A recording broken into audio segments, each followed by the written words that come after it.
Hey everybody, here we go with another Thingamajigger Thursday here at Two Sagers, where I go over a unique or uncommon tool once a week. In today's episode, I'm going to show you what these two unique looking tools are and how they're used.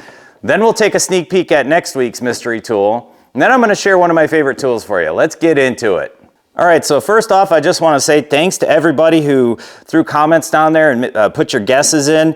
We had a ton of interaction this week, which is amazing, especially with this one here. Lots and lots of right answers on this one. So we'll get to that in a second here. Lots and lots of guesses on this one too. It is a plumbing tool of sorts, but I don't think I saw one answer that was exact. So I'm going to go ahead and throw up the catalog that I found it in. 1950s something or other, Chicago Specialty Manufacturing Company. There it is, Chicago Specialty Manufacturing Co. And on the back side, like we said before, it says malleable iron, I believe. For those that don't know, malleable, however you want to pronounce it, just means that the metal can be deformed without breaking. It's not brittle. It's very soft. Okay, it can be shaped or formed, and you would want something soft when you're working with fittings, so you don't destroy the fittings, which this is good at doing anyway. Anyway, this is so like I said, it's a nipple wrench for they're called union nipples. And I'm going to have to just throw some photos up here because I don't actually have any of these on hand, but it's for old school steam radiators in homes or office buildings or whatnot. And I'll throw some photos up here, try to walk you through it. But on the insides of these fittings, there would be two tangs that would stick out. So you'd have a circular piece with two tangs that stuck down into the middle, and then this would slide down in there. So here's a couple photos. Hopefully you can get an idea of how it was used. So we've got 4 sized sections over here and then 2 over here for bigger and bigger progressively. Now some radiators you wouldn't be able to, like say you needed this size, and you tried to stick it in there, there might be something blocking it from reaching to that point. So a lot of people would cut these off. I had to dig through a lot of forums and really learn how they're used. Same thing, but yeah, they would customize these to fit. I found a tool virtually identical to this on Amazon. And Supply Warehouse, which is a very popular plumbing supply company, and a lot of the reviews say this end piece, they would try to use it and it would just snap right off because they're just not as good a quality as old original made in USA style tools. So that's what this is. Again, thanks for all the guesses on that. It is not meant for swedging. We had a couple swedging guesses. Swedging is where you can expand the size of a hole and make it a little bit bigger and bigger. And that's not what this is for. This is actually a wrench. Now, a lot of people call these spud wrench. Even on Supply Warehouse, it's called a spud wrench. But the original Chicago tool is called a nipple wrench. All right, so that's it. Again, thanks to everybody for joining on that. Now, just real quick, on that same page, I'll throw a photo back up here. I found a couple more of those same tools sitting here in my shop, and I recognized them when I looked at that page. Now, this is not the actual Chicago Specialty Manufacturing. This is another brand, but it's basically the same thing. And you could use this to, oops, going the wrong way. You could use this to either hold these or other fixtures or nuts, or it's a spanner wrench of sorts. I think I actually have the Chicago wrench of this laying around somewhere. And then this is actually another Chicago Specialty Tools. This one is a spanner wrench as well, of sorts. But yeah, just really kind of cool that I had these laying around on top of all this. That's from going to all those auctions. Moving on. All right, so here's this bugger, and I got to hand it to everybody. Almost everybody knew what this was. Everybody that put a guess in anyway. Yeah, this is a cherry pitter. That's a... let's double check here. New Standard Mount Joy. That's just where it was made.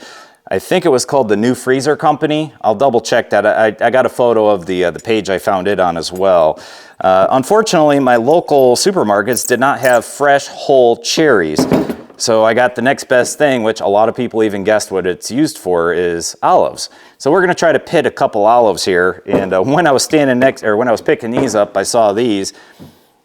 Garlic stuffed olives. If you like olives and you like garlic, you've got to try these. First time I ever had these was in Scotland, and holy cow, they're amazing. I've also had these in Italy, amazing as well. These ones aren't nearly as good, and they're not in a big vat with all the extra oils and stuff in them, but give them a shot. You're probably going to be pleasantly surprised. All right, so let's see if we can get this thing hooked up and give it a shot. If I can get it mounted somewhere. I don't think my stand here, this board, is going to be strong enough, but we'll try it. Of course, it's got to be moved around. And I brought a little of the WD out.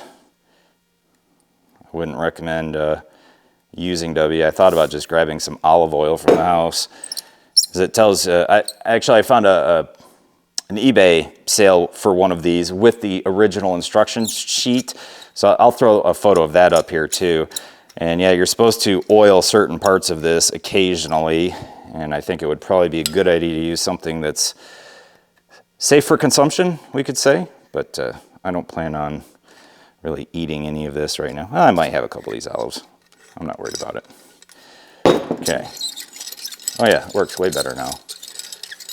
Not binding at all. Okay, let's see here.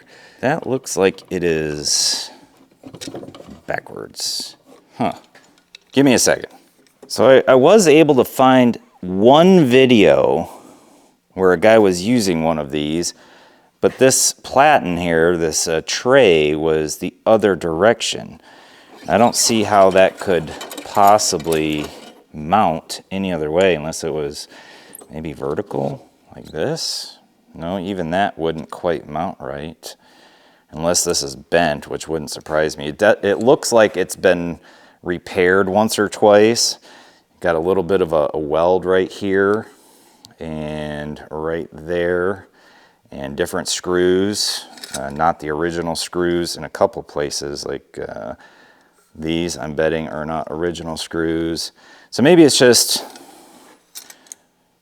not not where it's supposed to be. I don't know. We'll just try it like this. I just want to see how it punches the pit out. Let's try it from the end. It worked. Punch that thing right out.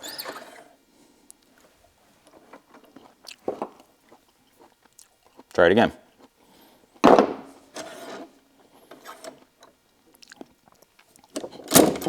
There it goes.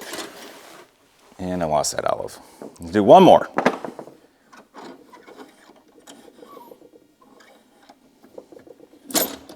Yeah, punches that pit right out. Very cool. All right, now for next week's mystery tool. This one really shouldn't be all that hard to figure out. I'm pretty sure I know what it is, but I have not actually looked it up yet specifically. But you can see it's got a little lever action here, and that tip there, when you push down here, it squeezes. Got another one of those little clamps for probably a table. You can adjust the height here, I guess. So that'll be next week's mystery tool. If you know what that thing is used for, or this thing is used for, go ahead and throw something in the comments. Herters, H-E-R-T-E-R-S is the brand, it looks like. Number 9. Yeah, I'm pretty sure I know what that one is used for. All right, now moving on to one of my favorite tools. Now this guy, or these guys, except for that one, these are stupid cheap. And any mechanic worth his salt has probably got a stash of these just like this. Invaluable. I can't tell you how many times working on a carburetor, fuel system, anywhere, or even the bigger ones for radiator hoses.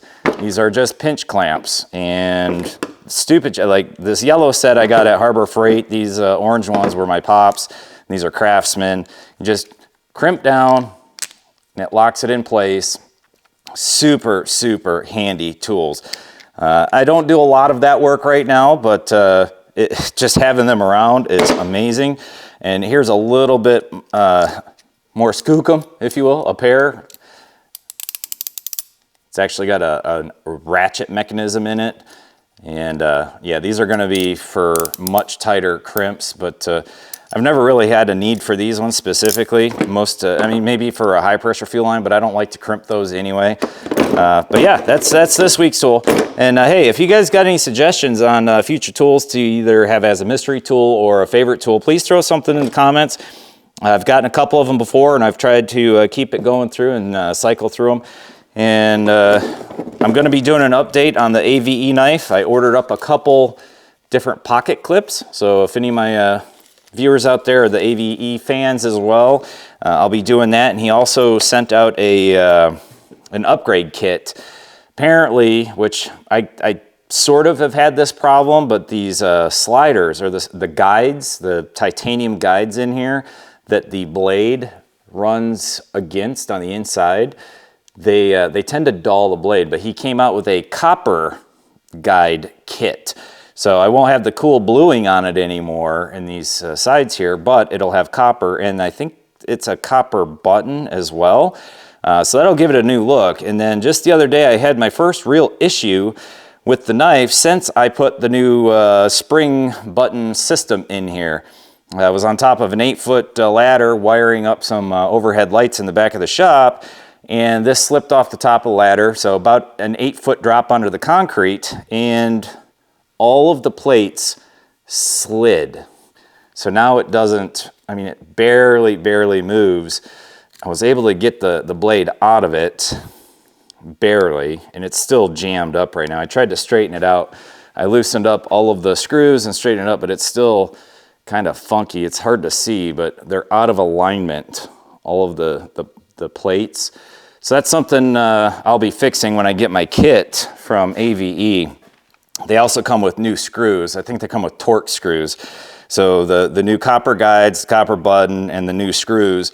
So I'll probably redo it then. I've got, you know, a bunch of nicks and scratches, so I'll clean it up a little bit, put all the new stuff on it, and give it a shot. But keep an eye out for that video. Well, that'll be it for today. I hope everybody has a great weekend. I know up here tomorrow is opening day for rifle season for deer, whitetail. So good luck to everybody who's going out, and enjoy the weather. It's not too bad this year. It's kind of crazy. Last year, was it last year or the year before? On opening day, we had like 15 inches of snow drop in one day. It's kind of crazy. But hey, thanks for stopping by. I appreciate everybody. If you got a second, hit the like and subscribe button. If you got suggestions or thoughts, comments, you know what to do with that. And we'll see you next Thursday.